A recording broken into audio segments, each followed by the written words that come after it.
Let's go back to the start. Did iron compel theatre and farce for the House of Revels?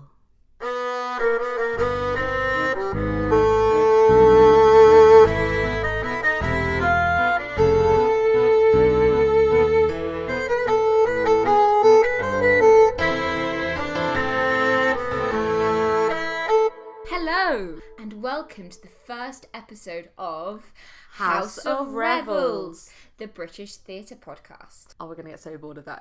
We're gonna have to just change it, and we're gonna be like the British theatre podcast. The British theatre podcast. It's going to be interesting. Anyway, I'm Olivia Gibbs-Fairley. I'm Mingma Hughes. And this is the podcast where we talk about British theatre through the historical time periods. From year naught to the present day. And we are at year naught. We are at the very beginning. At the very beginning. What was around at the very beginning, Mingma? Clearly, this far back, there is very little to go on. So much of what is coming up is conclusions based on what we do know, married with evidence from similar cultures. So there's a lot of conjecture there. Conjecture is called educated guessing, but don't tell historians that. The way of life did not change much from when humans discovered iron through to the Roman invasion. So that's from kind of 800 BC through to 43 AD. That's a heck of a lot of time. It's a long, long time for life to kind of be the same. Yeah.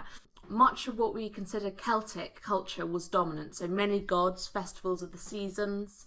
There was actually a common language throughout Great Britain, which has now diverged into modern-day Cornish, Cumbric, Welsh. So we just have one language for everyone? Yes, exactly. Which is fascinating. Though there was one language, there was not one kingdom. Areas were under the control of different tribes.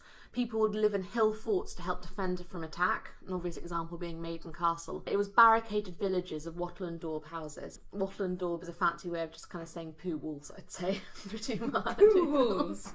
Wow. Well, it's really going and straw and... Fancy in the first episode. Poo walls. It's great, isn't it? That's what people are going to remember. Poo walls. Right? It didn't smell. At least it was there. Oh, how do you know, Mingma? This is true. It probably smelled awful. Fun fact though, a lot of these were basically flat pack houses.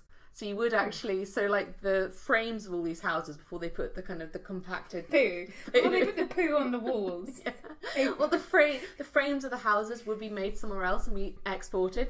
So IKEA has something to learn from from Iron Age. IKEA 2,800 years ago. Something like that. Wow. Okay.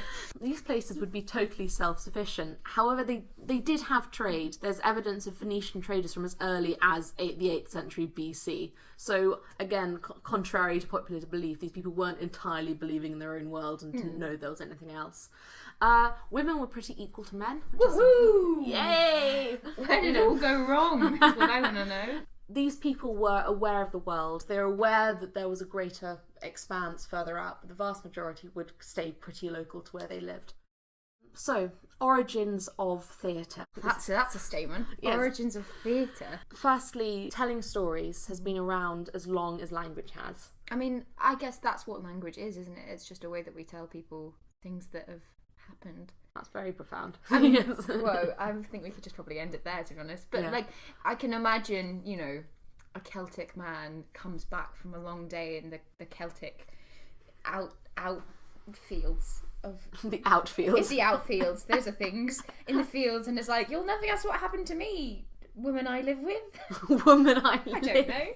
Some, family. Woman I live with. I saw a big dog today. That's what language stories is. They were always stories that were that entertaining as seeing it. If we're going more specific into kind of oral storytelling, fire was highly important. Gathering around the fire to ward off the dark and evil spirits has been a staple of many oral storytelling traditions, and a particular example which we know nowadays and is Native American culture. The other thing which should be mentioned is that it is very modern to try and separate fact from fiction. What mattered was the intention behind the story, the lessons that needed to be passed on, and not whether the words spoken were true particularly.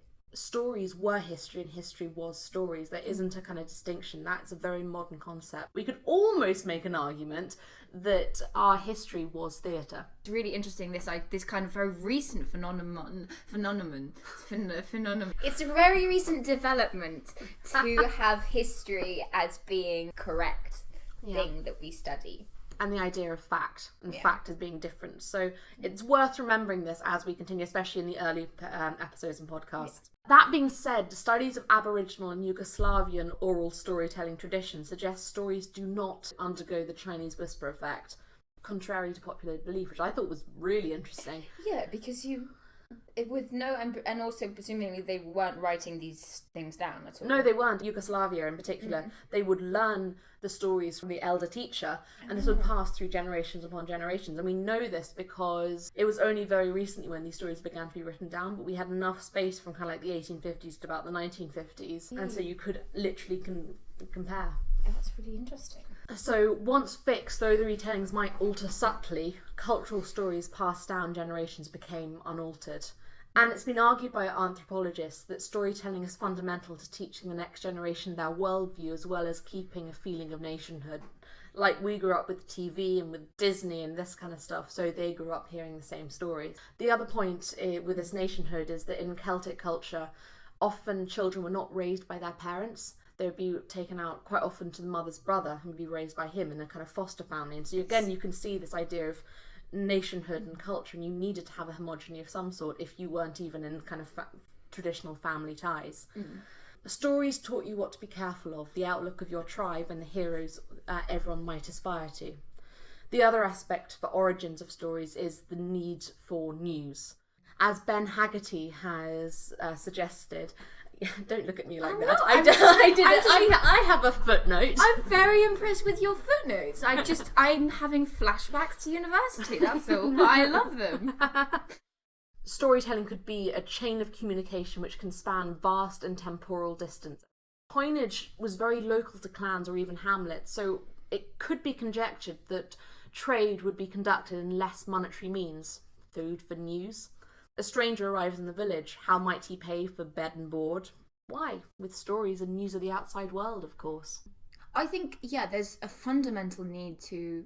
When I think about the number of stories that I tell in a normal day, most of what we say is a story. And it's how we connect with people as well. Like, if you're in a bar, I don't know why you might be in a bar, but and someone starts telling a story and you go, oh, that similar thing happened to me because I was at this thing and this thing and this thing. And that's, like you're saying, is an ancient phenomenon. Just try that once more. Phenomenon. Phenonym. Oh my god. This is the second time this has happened today. First with characteristic, which just completely threw me. You know what I'm trying to say. Yeah. Okay. Development. Let's keep it like that. Development. I'll just stick to development. So obviously, oral storytelling, we don't have written plays or anything to really kind of say what it was. So instead, let's just imagine the scene of what this could be.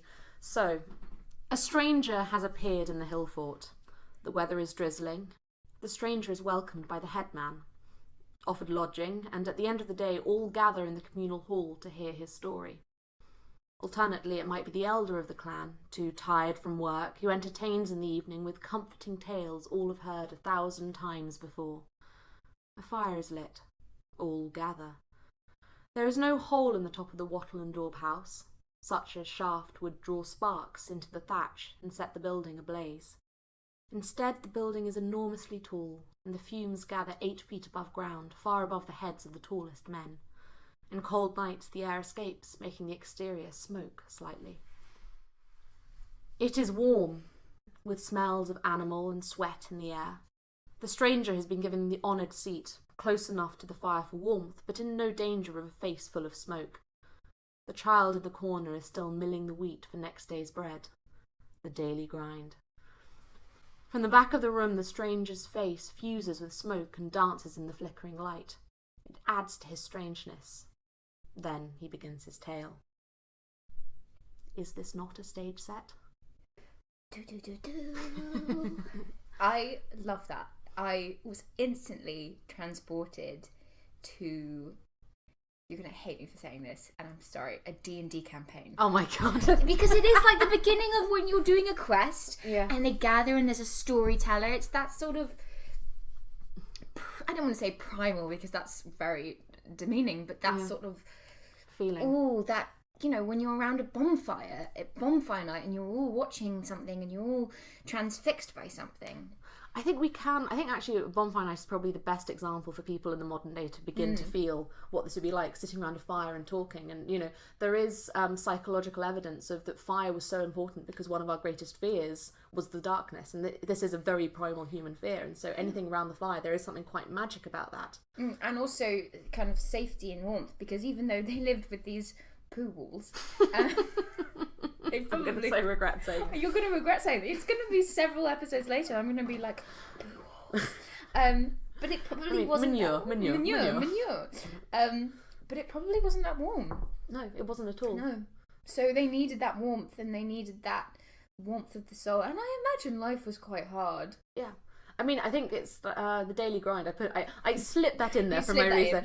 But it is extraordinary that someone worked out that if you milled enough flour for a loaf of bread for a clan, it would quite literally, if you were doing it by hand, would take all day. So it was the child's job. That's where the daily grind comes from. They were literally... on a daily basis like, grinding. Can you imagine doing spending your life grinding wheat or grinding flour? And not even just the kind of mental exertion that would take, but the physical toll on, you know, we all get carpal tunnel when we type too much on a laptop, but grinding. And I find it fascinating that, again, this is conjecture, but you can see the elder who no longer can do the real manual work. His work for the village is by telling stories. Entertainment and bringing some joy in this seemingly dismal existence. I mean, I'm not saying it's dismal. I'm sure people had happy times. We probably should add in as well here, when I say elder, the reason why the average age expectancy is so low is because it was very unlikely to survive through childhood,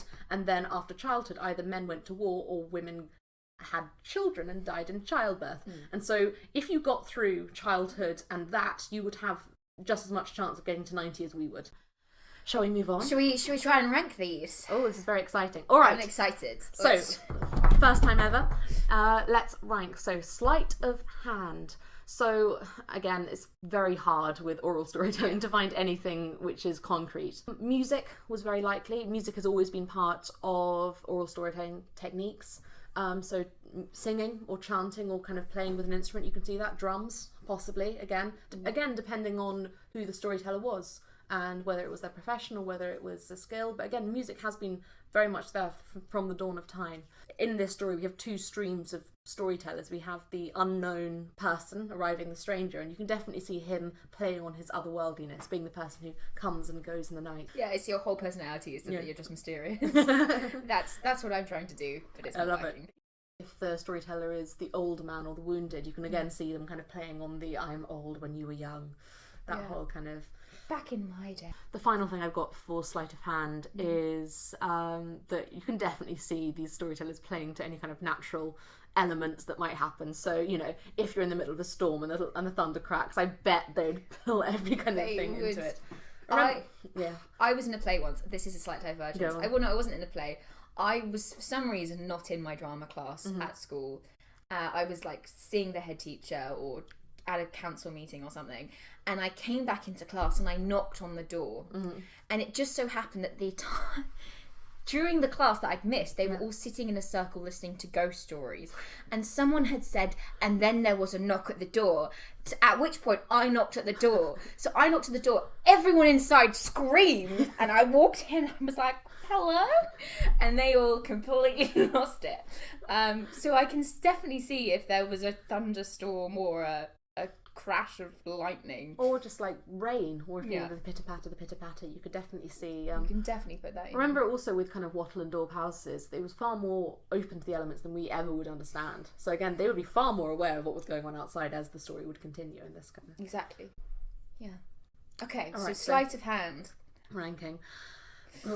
It's tough though. I think Fireside's really tough because obviously, like you say, a lot of it is conjecture, so it feels really mean to give it a low score. But then also, we have to because we just don't know that much about it. Give it a 1. Okay. I think I'm going to be more generous than you.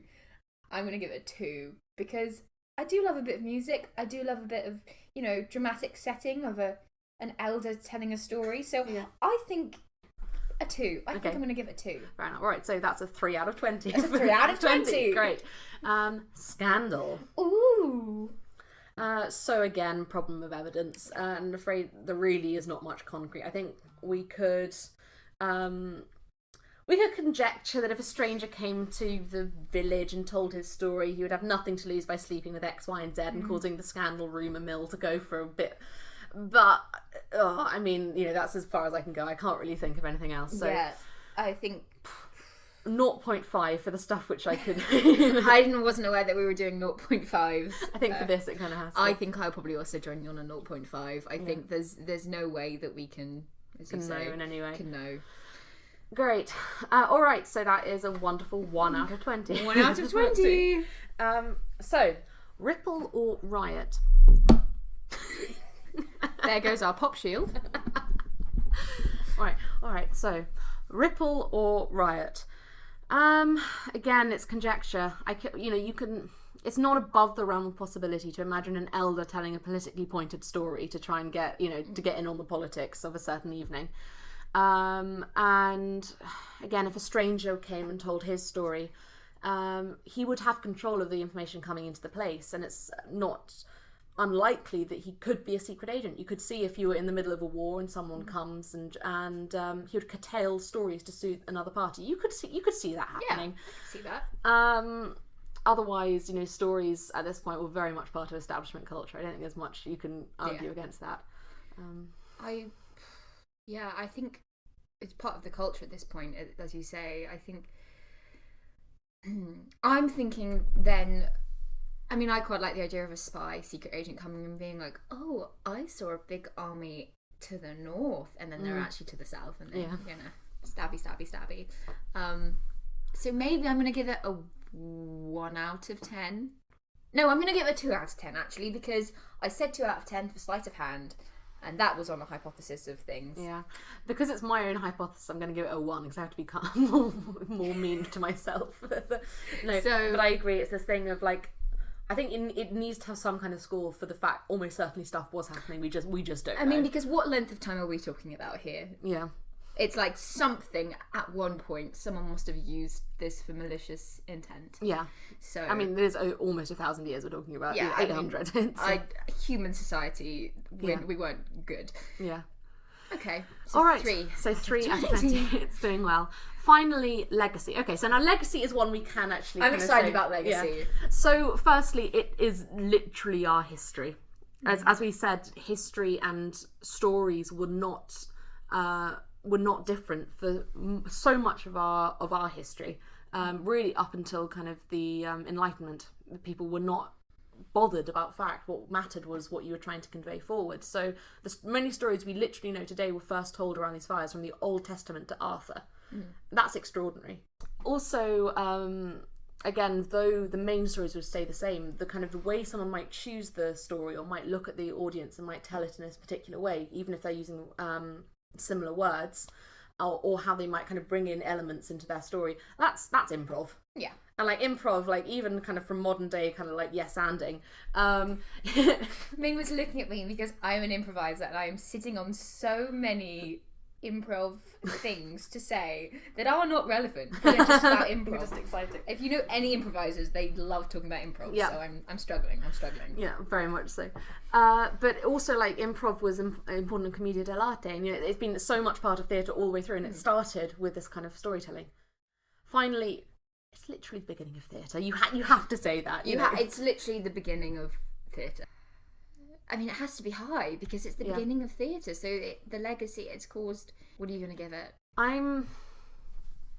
Might be an 8 actually. I was thinking 8. Really? Because I can't give it a 10 just because of it. Because anything could have been there. I think 8 too. So 16. We should tally these up actually. It's very exciting. Very exciting. So we have a 3 for sleight of hand.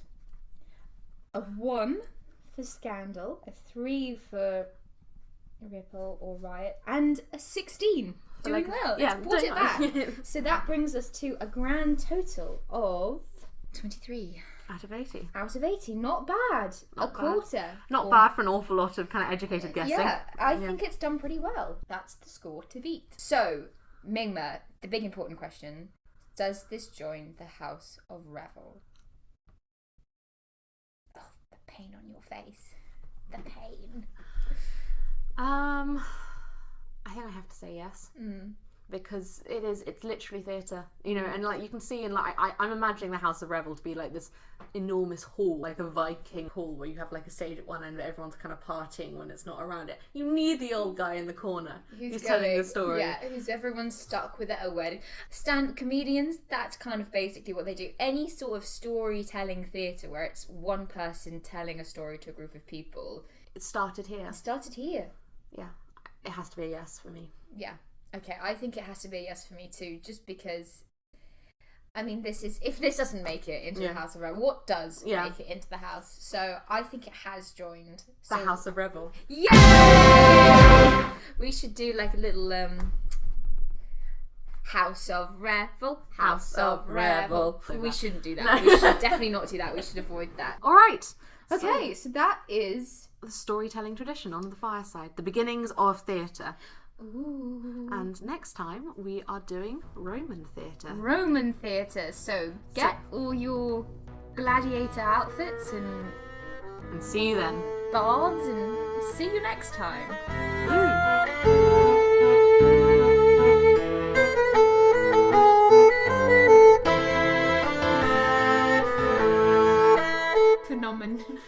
Keep going. Phenomenon. No. Phenomenon. Because the way I do it is the Sesame Street phenomenon. That's how I remember it, but that's not working right now. What was I even saying? I was trying to say that word. History theatre phenomenon. It's a very recent phenomenon. It's a very recent development.